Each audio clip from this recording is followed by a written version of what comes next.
નમસ્કાર મિત્રો આજે આપણે વાત કરીશું જોબ કાર્ડ કેવી રીતે મેળવવું। જો તમે જોબ કાર્ડ મેળવી લીધું હોય તો કેવી રીતે ડાઉનલોડ કરવું અને ના મેળવ્યું હોય તો એની પ્રોસેસ જે છે શું છે। જોબ કાર્ડ મેળવવા માટે તમારે ક્યાંય બહાર જવાની જરૂરિયાત નથી, તમારા ગામની અંદર જ તમે જોબ કાર્ડ મેળવી શકો છો। પરંતુ એની પ્રોસેસ છે તો પ્રોસેસ શું છે એના વિશે વિગતવાર વાત કરીશું। પરંતુ તમને કદાચ ખ્યાલ ન હોય ને તમારું જોબ કાર્ડ બની ગયું હોય તો એ તમારે ચેક કેવી રીતે કરવું, ડાઉનલોડ કેવી રીતે કરવું એના વિશે પણ આપણે આજે વાત કરીશું, વિગતવાર વાત કરીશું। બીજી એક મહત્વની વાત કરી દઉં કે ભાઈ જોબ કાર્ડ જે છે તો એ અનેક જે સરકારી યોજનાઓ છે ચાલી રહી છે તેમાં જોબ કાર્ડ આઈડીની જરૂર પડે છે। દાખલા તરીકે અત્યારે જે પ્રધાનમંત્રી આવાસ યોજના ગ્રામીણ જે છે કે જે ગ્રામીણમાં મકાન બનાવવા માટે 1,20,000 રૂપિયાની સહાય મળે છે, પરંતુ એમાં જોબ કાર્ડ આઈડીની જરૂર પડે છે। તો એ જોબ કાર્ડ આઈડી જો તમારી પાસે હોય તો તમે ફોર્મ ફિલઅપ કરી શકો છો। એવી ઘણી બધી યોજનાઓ છે જે સરકારની, એમાં જોબ કાર્ડ નંબરની જરૂર પડે છે। તો જોબ કાર્ડ કેવી રીતે મેળવવું, જોબ કાર્ડ આઈડી કેવી રીતે મેળવવી એના વિશે વિગતવાર વાત કરીશું। તો વિડીયોને લાસ્ટ સુધી જોતા રહેજો। તો ચાલો શરૂ કરીએ।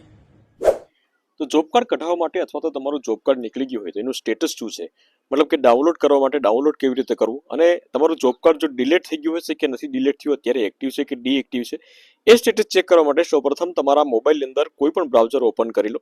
બ્રાઉઝર ઓપન કર્યા પછી તમારે લખવાનું રહેશે MG ગુજરાત। આ પ્રમાણે તમે લખી શકો છો MG નરેગા ગુજરાત। આ પ્રમાણે લખશો, સર્ચ કરશો એટલે અહીંયા ઓફિશિયલી એની વેબસાઇટ આવી જશે ગુજરાત નરેગા NIC કરીને। તો એના ઉપર આપણે ડાયરેક્ટ ક્લિક કરી લઈશું। હવે એના ઉપર ક્લિક કરશો એટલે તમારા અહીંયા ગુજરાતની અંદર જેટલા જિલ્લાઓ છે એ તમામ જિલ્લાઓના લિસ્ટ આવી જશે। એમાંથી તમારો જે પણ જિલ્લો હોય એ તમારે અહીંથી સિલેક્ટ કરવાનું છે। તો હું અહીંથી કોઈ પણ એક જિલ્લો છે ઓફિશિયલી સિલેક્ટ કરી લઉં છું। જિલ્લો સિલેક્ટ કર્યા પછી તમારા અહીંથી તમારું જે પણ તાલુકો હોય એ તાલુકો સિલેક્ટ કરવાનો છે। તો હું અહીંથી તાલુકો સિલેક્ટ કરી લઉં છું। આ પ્રમાણે મેં અહીંથી તાલુકો સિલેક્ટ કરી લીધો છે।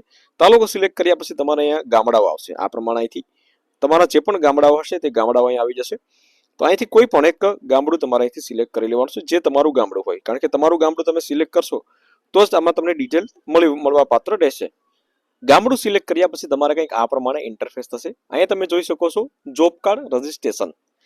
જોબ કાર્ડ રજિસ્ટ્રેશનમાં તમારે ચોથા નંબરનું જે ઓપ્શન છે તમે જોઈ શકો છો જોબ કાર્ડ એમ્પ્લોયમેન્ટ રજિસ્ટર કરીને છે। તો એના ઉપર તમારે ક્લિક કરવાનું છે।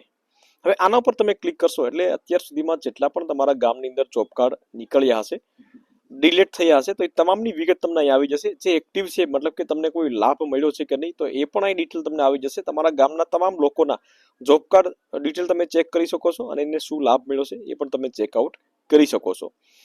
તો અહીંયા તમારે એટલા બધા અહીંયા તમે જોઈ શકો છો કેટલા જોબ કાર્ડ તમારા ગામની અંદર નીકળ્યા છે, તો એ તમામની ડિટેલ અહીં તમને જોવા મળશે, બરાબર। 553 છે તમારા ગામની અંદર જેટલા પણ હશે એ તમને જોવા મળી જશે। પરંતુ એક ખાસ બાબત હું તમને જણાવી દઉં મિત્રો કે આમાં તમારું લિસ્ટની અંદર તમારે નામ ગોતવાનું છે કે ભાઈ મારું નામ અહીં છે કે નહીં। નામ હોય તો તમારે અહીંયા આજે અહીંયા તમે જોઈ શકો છો તો આ જોબ કાર્ડ આઈડી છે, એના ઉપર તમે ક્લિક કરશો એટલે તમારું જોબ કાર્ડ ઓપન થશે। પરંતુ આમાં તમારું નામ હોય અને તમારે એના સામે અહીંયા રેડ ફૂદડી હોય, તો રેડ ફૂદડી હોય તો તમારે એ જોબ કાર્ડ જે છે તમારું ડિલીટ થઈ ગયું હશે। એક વખત તમે કઢાવેલો છે ત્યાર પછી ડિલીટ થઈ ગયું હશે તો તમારે ફરીથી નવી પ્રોસેસ કરવાની છે। નવી પ્રોસેસ કેવી રીતે કરવી એના વિશે પણ આપણે આગળ વાત કરીએ। તો અહીં દાખલા તરીકે કોઈ પણ એક રેડ ફૂદડી વાળું જોબ કાર્ડ છે એના ઉપર આપણે ક્લિક કરીએ છીએ તો અહીં તમે જોઈ શકો છો ડિલીટ ઓન ડેટ 28/12/2009।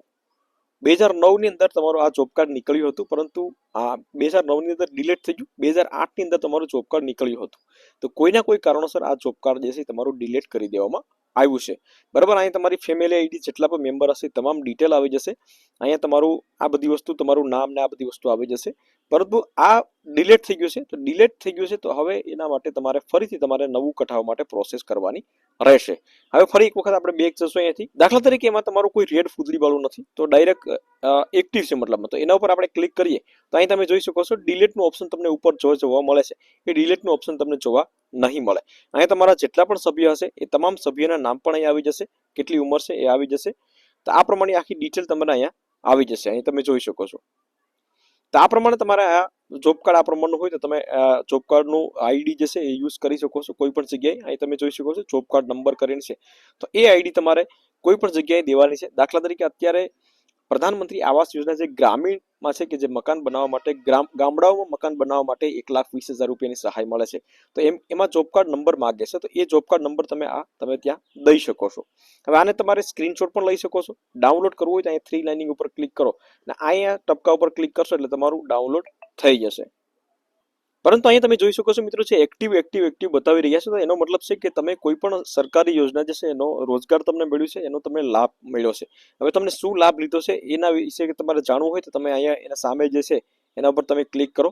એના ઉપર ક્લિક કરશો એટલે જે પણ લાભ તમે લીધો હશે એ તમામ ડિટેલ તમને અહીંયા જોવા મળશે. આ પ્રમાણે તમે જોઈ શકો છો તમામ ડિટેલ તમને અહીંયા જોવા મળી જશે કે ભાઈ શું શું લાભ લીધેલો છે. જો કઈ લાભ લીધેલો નહીં હોય તો ફક્ત એકલું જોબ કાર્ડ જ તમને જોવા અહીંયા મળી જશે. હવે આટલી વસ્તુ તમને સમજાઈ ગઈ મિત્રો. જો તમારું ડિલીટ થઈ ગયું હોય અથવા તો નામ ના હોય તો તમારે શું કરવાનું છે, અથવા તો નવું તમારે જોબ કાર્ડ કઢાવવાનું હોય તો તમારે શું કરવાનું છે, એના માટે તમારે ક્યાંય પણ જવાની જરૂરિયાત નથી. તમારા ગામની અંદર જે ગ્રામ પંચાયત સરપંચ જે છે, સરપંચ છે, તો ત્યાં તમારે અમુક બેઝિક ડોક્યુમેન્ટ લઈને જવાના છે, જેવા કે આધાર કાર્ડ, આવકનો દાખલો, જાતિ પ્રમાણ, રાશન કાર્ડ, આ બધી વસ્તુ તમારે લઈને જવાની રહેશે. ત્યાં તમારું જે આ ફોર્મ જે છે એ ઓનલાઈન મતલબ થશે, ભરી દેશે ત્યાંથી, અને ત્યાર પછી થોડાક સમયની અંદર તમારું જોબ કાર્ડ બની અને આવી જશે. મતલબ કે આ પ્રમાણે તમે ડાઉનલોડ કરી શકો છો આ લિસ્ટની અંદર. ત્યાર પછી તમે ચેકઆઉટ કરી શકશો. તો આ પ્રમાણે તમે જોબ કાર્ડ ડાઉનલોડ કરી શકો છો મિત્રો. જો ના હોય તો તમે નવેસરથી બનાવી શકો છો. આમાં તમને કોઈ ક્વેશ્ચન હોય તો કોમેન્ટ કરી શકો છો. વિડીયો ગમ્યો હોય તો વિડીયોને એક લાઇક જરૂરથી કરી લેજો, શેર કરજો, અને ચેનલ ઉપર નવા આવ્યા હોય તો ચેનલને સબસ્ક્રાઇબ જરૂરથી કરી લેજો.